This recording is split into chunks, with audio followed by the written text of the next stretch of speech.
আজকে সকালের ঘটনাটা ঘুম থেকে উঠেই হচ্ছে চিল্লাপাল্লার আওয়াজ শুনতে পাই। তারপরে দৌড়ে যেয়ে দেখি যে আমাদের মাঝিরা এমপি চেকপোস্টের এখানে একটা অ্যাক্সিডেন্ট করছে একটা ট্রাক।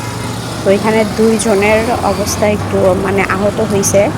একজনের মাথায় আঘাত লেগে নাক দিয়ে রক্ত বের হচ্ছে, আরেকটার হচ্ছে হাত পায়ে মানে অনেক লাগছে আরকি। তো এটা আসলে কারো সাথে লাগেনি। ওরা নিজেরাই এখানে বেজে দিছে।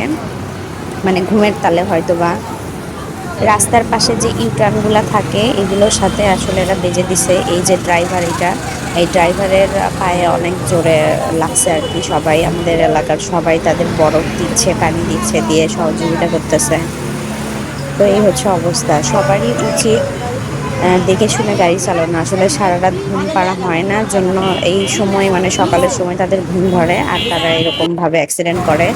ভালো অপর পাশ থেকে মানে কোনো গাড়ি আরকি পিছনে আসে নাই। আসলে তাহলে তারও অনেক ক্ষতি হইতো।